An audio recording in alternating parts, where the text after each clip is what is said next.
What is up, everybody? Welcome back to another episode of Too Pop to Handle. I hope you're all having a fabulous week as always. We are officially 5 days away from Christmas, which is so crazy to say. I feel like I've been talking about this for the past 2 weeks, saying how I just can't believe that we are so close to the end of the year. But every week I'm like, wait, we're a little bit closer. I mean, that's quite literally how time works. But regardless, it's crazy. And it doesn't help that yesterday morning, so Monday, was literally 60 degrees in New York. I left my house with a jacket on and I took it off half a block away from my apartment because I was dripping in sweat. I don't know what was going on. We got remnants, I guess, of some hurricane that happened in Florida or some maybe it wasn't a full hurricane, but some weather commotion that kept me up all night Sunday night. I literally was tossing and turning because of the wind and the rain. It was so loud and so strong that I was up until like 2 a.m. because I could not sleep because it was so insane. There was like sticks all over the sidewalk, there were leaves everywhere. It's like, what is going on? I was like, this is not the December that I grew up with. Like, this is not the week before Christmas that I'm used to.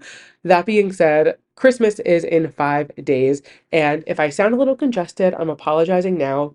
But this back and forth weather has me fucked up. I am super sensitive to weather. So, like, as you guys keep listening and watching, like, the next year, every time that a change of the season, it's just going to sound like I can't breathe out of my nose. I'm not sick. Temperature royally fucks me anytime when it comes to my congestion. So I apologize for that, but we are doing well. We are feeling good. Like I said, we are only 5 days away from Christmas, but more importantly, we are 8 days away from Gypsy Rose being released from prison, which feels like the greatest Christmas gift of all time. We have a Lifetime special coming out. There is her book coming out. I need her on like Call Her Daddy. I need her on Trisha Paytas' podcast. I need her on Hot Ones. I need I cannot wait for the press tour that Gypsy Rose Blanchard is going on, and I'm going to eat up every single bit of it. So I'm just warning you all now that for the next month or so, there's going to be like a whole Gypsy Rose section because I cannot wait to see what this bitch does now that she's free and out of jail. Our girl's getting out. Thank God. Free Gypsy. We're so close, and I'm so excited to see what is next for the gal. Before we hop in, I have some fun things today that I wanted to chat about, but I had the most bizarre, well, Thomas and I had the most bizarre experience this weekend with a restaurant and Grubhub. It wasn't Grubhub's fault at all, so I'm not coming for them or anything. It is fully the restaurant. So it was raining on Sunday, like I said, and what do you want when it's raining? Ramen. We were like, ooh, let's find a ramen spot. We have a spot that we like in Midtown. We live a little bit uptown, and we weren't sure if they would deliver. We both go on, we check, they deliver. We're like, oh my God, fabulous. They have some of the best ramen I've ever had. And it's all we wanted. So we go on, we order it, cool, place the order, set. We even had like a Grubhub gift card. We were like, we're making out like bandits. We're not even paying for it. Like, gift card money is free. We were so stoked. So I go on to place the order, whatever, and they don't have the exact ramen that I order on Grubhub. So I was like, oh, let me just call and see if that's like maybe there's a different name when it's on, Grubhub. I don't know. So I call, lo and behold, I was correct. So I'm like, hey, I don't see the vegan spicy miso ramen on Grubhub. Is there a way that I can get it through Grubhub? They're like, oh, just order this one. And when you do your modifications, there's an option to make it the vegan one. I was like, all right, great, no problem. So I'm like, cool, we placed the order, we're good to go. We knew it was going to be a wait. Like, we were expecting it to be like a 30, 40, honestly, up to 50-minute delivery time because it is like 70 blocks. Now thinking about it, it is far from us. Like, we can't walk there. It's very far. So obviously we would have tipped well if things went the way they should have, but they didn't. Time goes by, we're waiting, we're checking it, and Thomas orders it on his phone, and he looks and it says that the restaurant is now closed after an hour and like 15 minutes went by after we ordered it. So we're like, what is going on? What do you mean the restaurant is closed? I had just called them to make sure that they had my ramen. I called again. I'm like, hey, I'm just calling to make sure you're open. They're like, yep, we're open. Like, we have your order sitting here. I don't know why it's not picked up yet. We're like, all right, like, don't worry about it. We're all good. So we're sitting, da da da, whatever. Thomas then is like, we're not getting this food. Like, if on Grubhub, like, if a driver is trying to pick up an order, but the restaurant is closed, they're not going to go to the restaurant to try and get it because they're going to go out of their way, waste their time. And if the restaurant's closed and they can't get it, like, they missed the sale. So I was like, once he said that, I was like, wait. You're 100% right. We are not getting this food. But I just called the girl for a second time in the last hour and a half, and she was there. And like, it was the same girl. So Thomas like, let me call. So he calls and he's like, hey, we have an order we're waiting for. And she's like, well, I've never used Grubhub or DoorDash, so I don't really know how this works. So when she said that, I was like, oh, so you think you're better than us because you've never ordered delivery, I guess. I don't know how you live in New York and you've never used DoorDash, Grubhub, Uber Eats. She was like insinuating she's never used a delivery service. And I'm like, where do you live? Like, it's 2023. What do you like? What do you cook every meal? Are you like one of those like health and wellness girls? Like, we get it, Samantha. You're better than us. Fine. Don't rub it in. But then she's like, yeah, well, we are closed. We close from 3 to 5 between lunch and dinner, which isn't unheard of. But why are we able to order on Grubhub up until the time that it's closed? And we ordered before an hour and 10. It was like we ordered like 1:45 that closed at 3.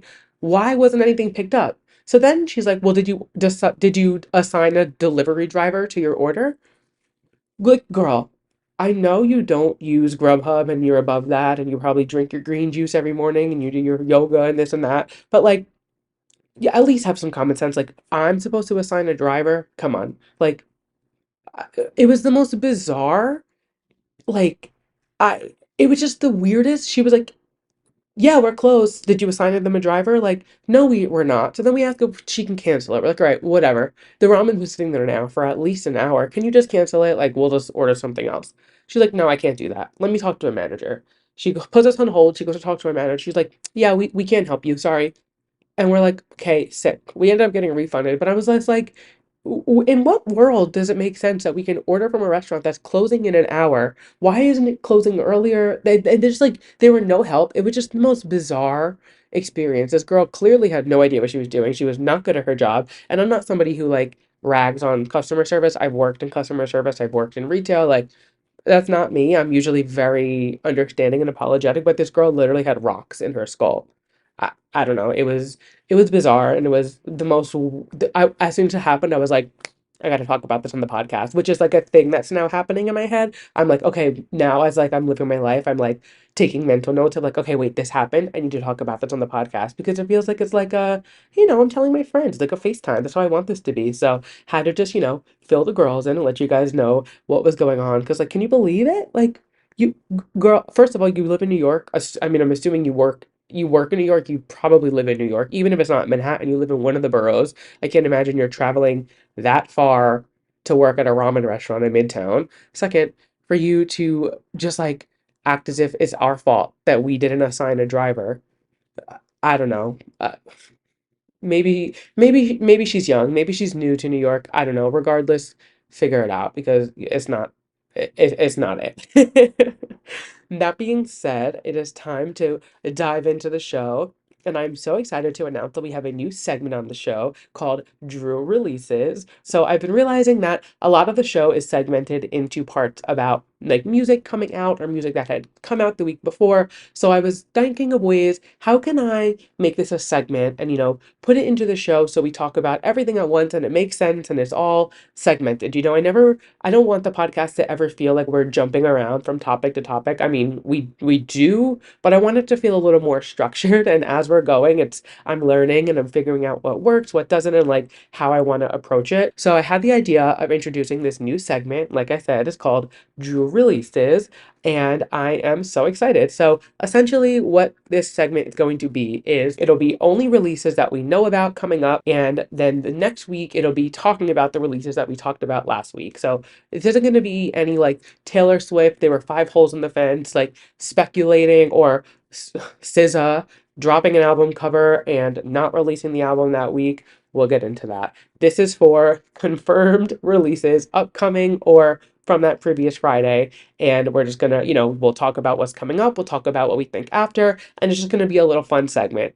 With that, obviously every week there's not going to be a new release, and there maybe some weeks there'll be one song, some weeks there'll be three, some weeks there'll be albums, some weeks there'll be nothing. So it really is just depending on how the girls feed us. So if the girls are feeding me, I will feed the podcast. So it's not going to be necessarily a weekly segment, especially probably for the next like 2 or 3 weeks, because during Christmas nobody really releases. But I wanted to just start it now so we can kick off in the new year fresh. And with that, we have 3 Drew releases for the week that came out last week, and they are starting with Not My Fault, Megan Thee Stallion, Renee Rapp for the Mean Girls movie. We talked about it last week, and I just as I expected, I'm eating it up. Absolutely loving it. I love Renee Rapp. You guys know that. I love Megan Thee Stallion. You guys know that. And I love Mean Girls. So, like, really, this equation could not have gone wrong for me. But the song itself is genuinely so good. It kicks off with none other than Lindsay Lohan at the beginning, which, like, I was automatically like, yep, number one in my heart. Kicks off with that, which was just such a fun, like, callback to the movie, because the song is called Not My Fault,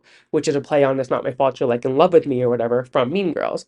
Then it goes into this whole fun little, Renee has like almost like a different sound to her voice. Absolutely loved it. If it's a Broadway girl into a pop star pipeline, I'm buying every single ounce of it, and Renee is no exception. And then, I mean, Megan Thee Stallion, I'm just eh, everything she does. I'm like, yep, perfect, seal of approval. Like, it is always perfection. And I love the song. I think it's so much fun. I'm also now raising a brow at the idea of Renee's Regina being lesbian in the movie, because she says, "Can a gay girl get an amen?" Now we don't know where the song is going to play out in the movie necessarily. So it could just be like a credit song. It's long, it's in the track list of the album. It's low. So it could very much well be a credit song. But regardless, like, Renee is singing the song and she's Regina in the movie. So I'm curious if this is from Regina's POV or Renee's POV. I could see them making Regina gay in the movie, because she does end up stop being a plastic and she's on the lacrosse team. So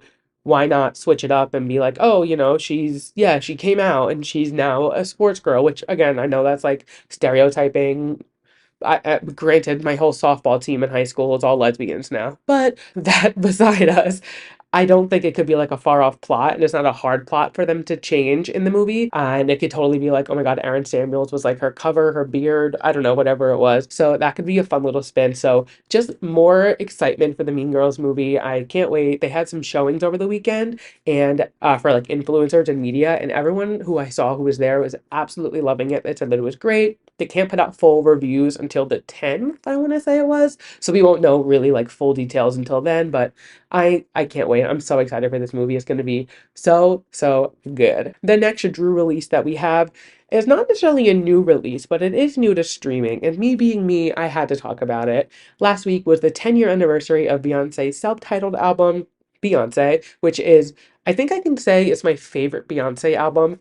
Beyonce and Renaissance, they teeter back and forth, but up until Renaissance came out, self-titled was my favorite Beyonce album. I remember where I was when I woke up that morning and saw that she released the album. It was like I waited to get I remember when we had to buy iTunes gift cards back in the day, I like couldn't buy the full album on iTunes because I was broke. I was 17 when it came out. Yeah, 17, 18. 10 years ago, so 18. So I was like, I was working, but like I didn't have money to spend on things. So I was, oh my God, when it came out, I was like, I need an iTunes gift card for Christmas. I got one. Christmas morning, I opened it. I remember I literally ran to my iPod, put the iTunes gift card in to buy the album and listen to it because I was so stoked. And I mean, just what a great album.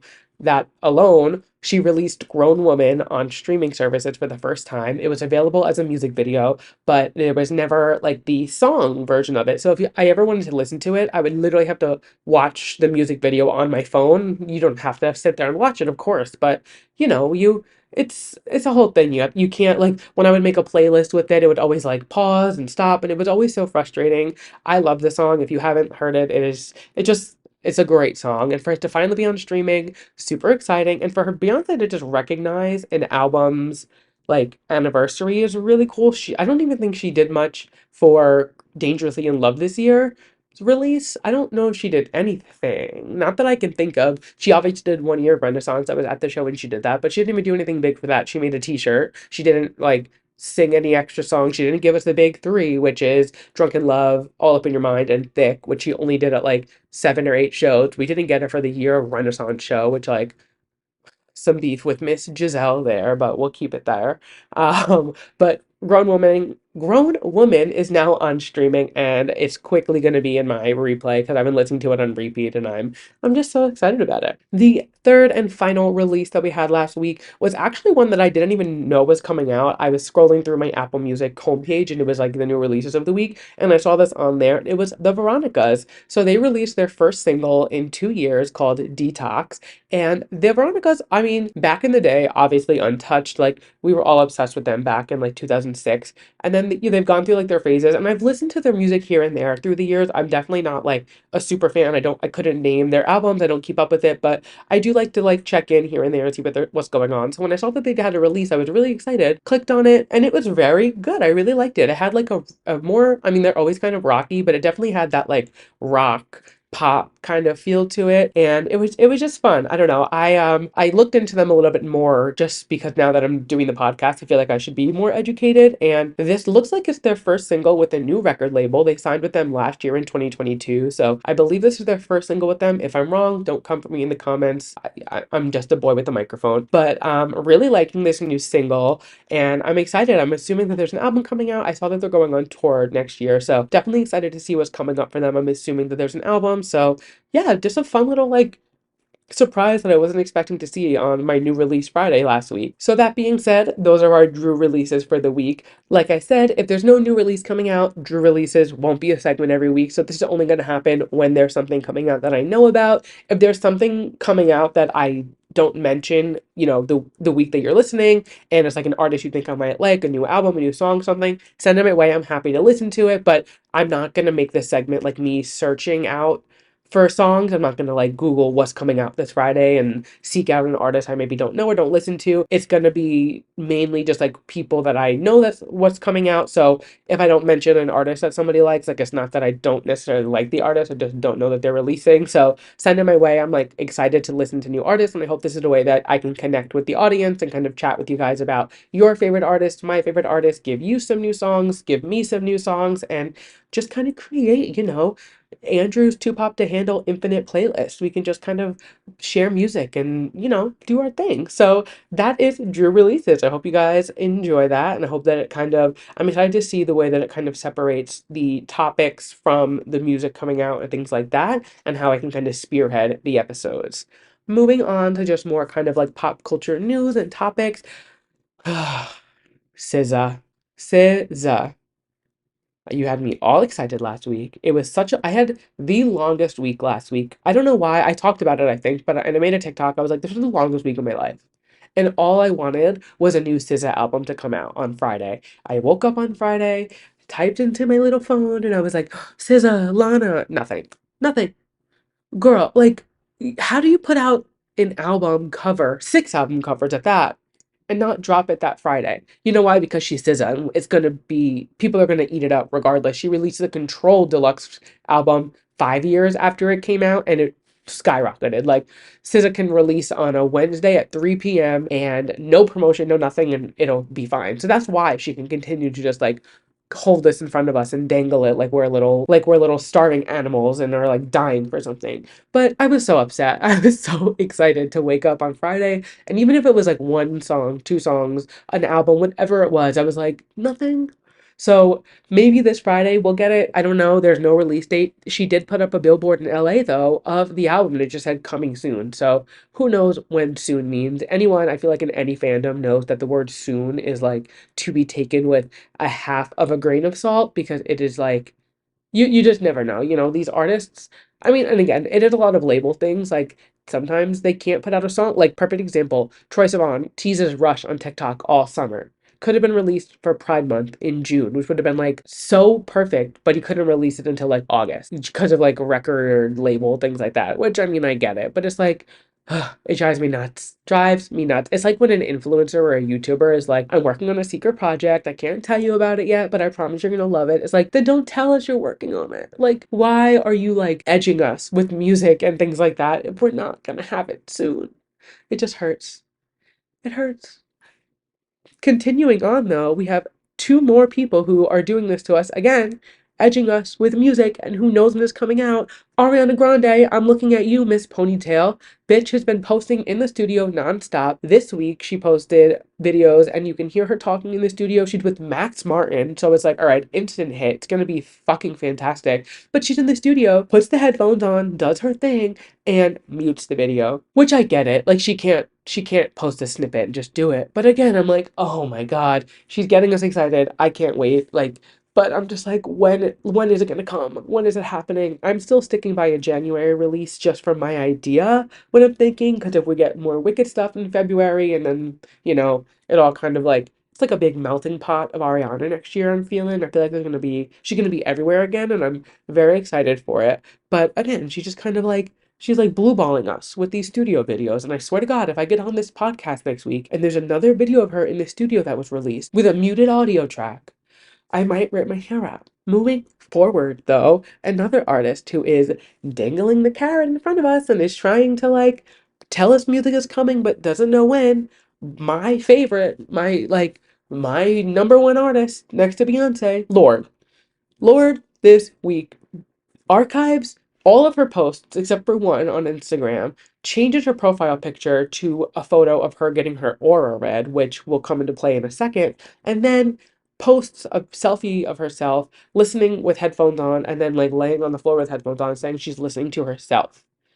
So, the aura thing, if you don't know, if you're not a big Lorde fan, it's become a tradition that every time she's about to release an album, she goes to get her aura read. She's done it for Melodrama, she did it for Solar Power, and now she just posted or changed her profile picture to her getting it read. It was from like November of this year, so just a few weeks ago. So everyone's like, wait, you got your aura read? That means the album must be coming out. It's like the tradition, it's what you do. And then she comments on something and is like, no, it's not coming soon. I don't do Easter eggs. That's not my thing, but I'm just letting you know I'm working on something. So, girl, when is it coming?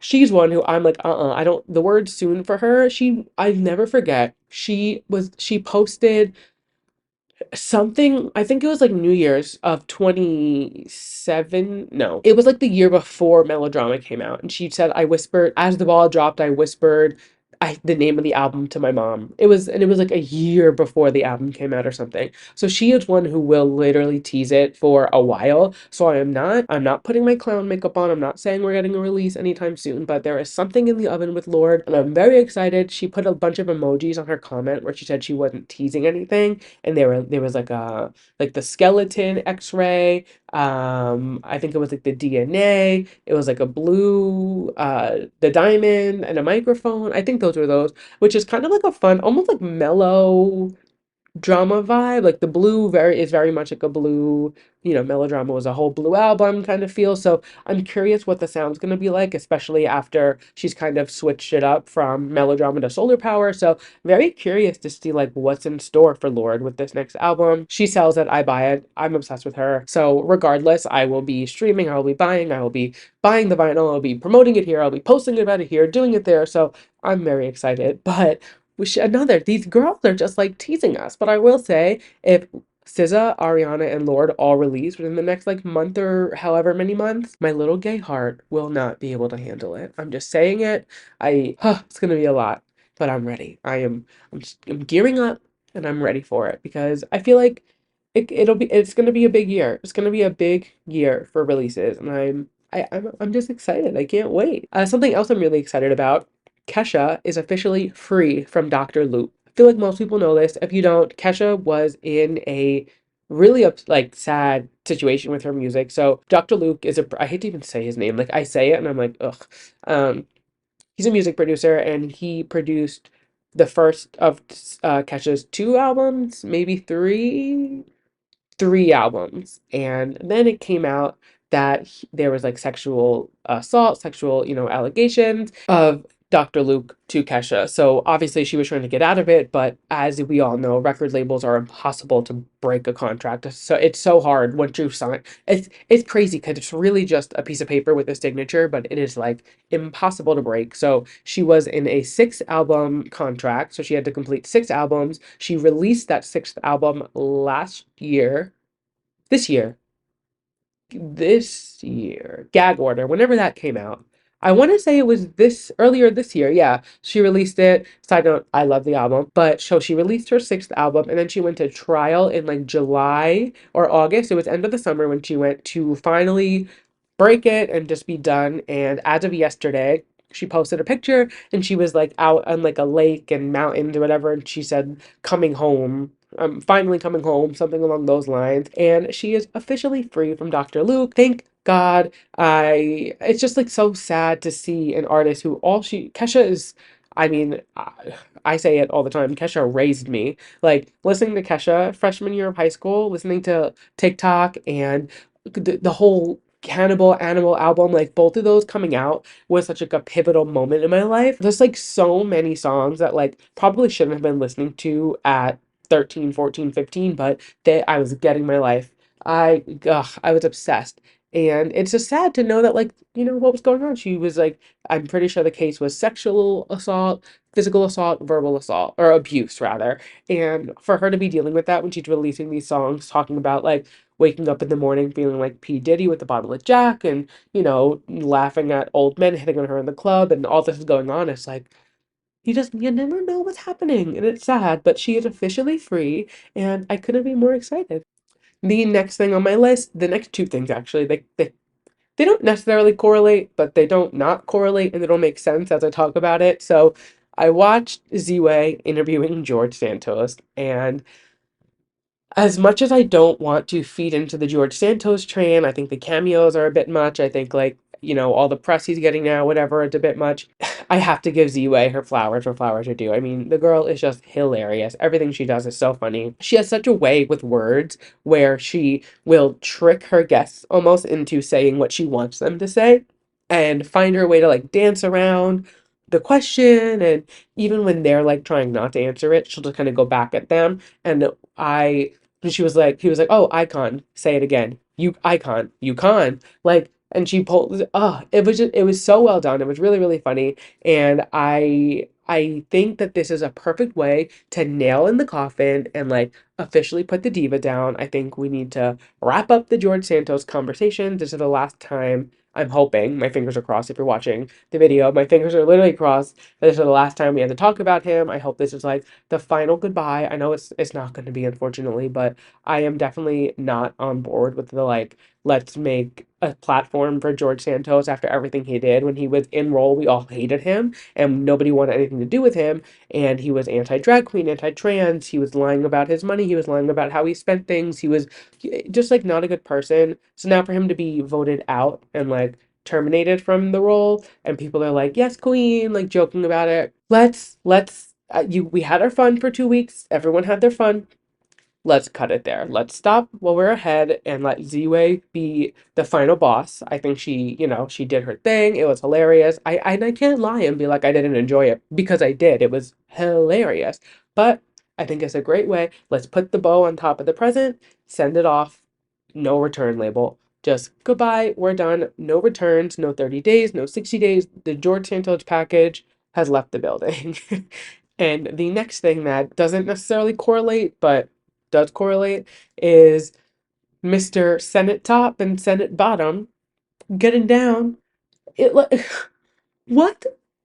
When I saw these tweets about the two individuals who were getting freaky in the Senate, I was like, what is going on in the House of Commerce? Like, freaking insane. And then it's not even, I mean, okay, the act of it actually, do your thing, whatever. It's a story to tell. That's not where I have the issue because I'm not mad about it. What I'm stuck on is this kid's digital footprint. He has old Venmo requests saying like Joe Biden spit in my mouth. He has old like pictures, like nudes, I want to say, on the internet, like just all of these old like tweets and pictures and like Venmo things and coming out. And I'm like, you are working in the government. And they do a harder scrub for you to get into college. They did a harder scrub for me to get into my community college of my social media than they did for this kid to work in a government official role.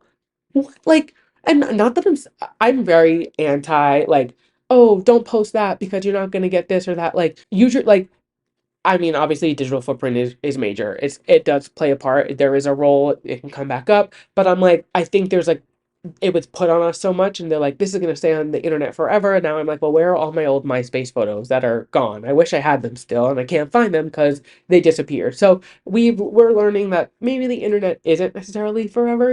We can clean it up. And that being said, this kid should have cleaned up his social records before applying for this job. I don't even know like how you apply for a job with like the White House, and I didn't even know what his role was, to be really honest, but he was up there. Like he was clearly he fucked his way to the top, and it's just I want to know the screening process for hiring people.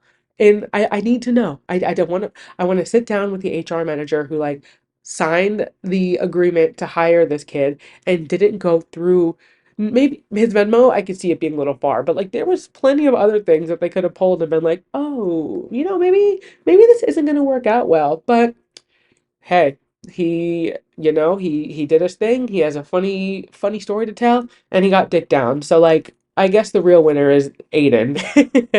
And with that, that brings us to the end of the show, our yes and mess of the week. I say it every week, but if you are new here, every week we end the show with my yes and my mess of the week. Yes being something I love, and mess being something I'm not loving so much. We also every week do yes or mess on my stories every Sunday night, usually like 6, 7 o'clock Eastern. I post. I usually try to do like 5 to 10. It's usually like my limit. I don't like to go too crazy with it, but between 5 and 10, I'll pick some things.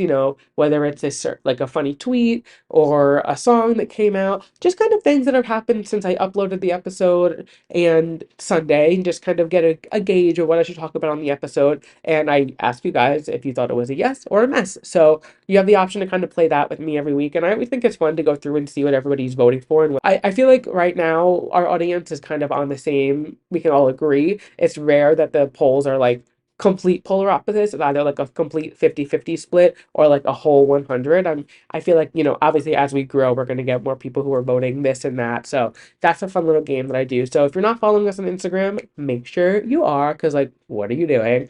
But with that, our yes of the week is the Sisterhood of the Traveling Pants reunion that happened over the weekend. So there was a Barbie screening that was put on by SAG-AFTRA, and I don't think anyone could have expected this to happen, but America Ferrera, Blake Lively, Amber Tamblyn, and Alexis Bledel all were there together. It looks like they were there to support America Ferrera, and they posted photos together, and they ended up having something else, I guess, that night. They all got together and Blake posted this really cute selfie of them. They were all sitting on like a couch. And this is how I want reunions to happen, I feel like. Like this was the perfect way. They were there supporting their girl. I don't know that there's been another reunion recently with them. Like I don't know the last time the four of them were all together. And it's just it's fun to see people who played such a pivotal roles together growing up. It like for us growing up, now still being friends, still supporting each other, being there for each other, and like showing out for each other. Blake posted the cutest little caption, and it ended with pants equal love your sisters, love yourself. And this is what I want from a reunion. I want them to just be supporting themselves. I want them to post a cute little picture. I we don't always need the full reboot of a show. We don't always need the tell-all expose podcast. Just be good people and good friends and stay in touch and support each other and do something like this. Because I was like, this is my new Roman Empire. Just thinking about this Sisterhood of the Traveling Pants reunion. I don't know, it made me so happy. A lot of people were tweeting about it, so obviously it was a big impact, and I don't know, made me so happy. Our mess of the week, so now something I'm not loving so much. Taylor Swift went to Travis Kelce's game over the weekend at Gillette Stadium. They were playing the Patriots. She was there. I mean, yeah. It is not unknown that Gillette Stadium is like the head Swiftie in charge when it comes to stadiums. They were the first stadium Taylor ever played. It was her first rain show. They go all out for Taylor. Every single tour, they'll like mow the grass to say like Taylor Swift 13. I went to a rep tour at Gillette Stadium, and it was like there's just such a different energy there because like all the staff is so excited. Their socials are always going nuts for Taylor. Like Gillette Stadium and Taylor Swift are besties. It's not an unknown thing. The mess of the week. There were so many videos of Patriot fans putting their camera on like either Taylor in the box or Taylor on the big screen and booing and throwing a fit. And they were posting all over there like, well, I guess I can't watch football anymore because I have to see Taylor Swift every time. Are you? It is 5 seconds. She is on the screen max. Max. And I understand it's infiltrating your sport. I get that. I understand it's like, okay, I just want to watch the game. Totally understand that. I totally understand.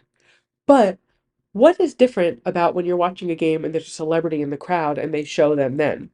Why are we now booing Taylor Swift because she's there supporting her boyfriend, who is also a huge football player? Like, Travis Kelce is, I mean, I don't watch football, but from what I know, he's great at what he does. So it's not like she's there just because and showing up to all these games to be on TV. Like, she doesn't need to be seen. We all know if Taylor Swift does not want to be seen, she won't be.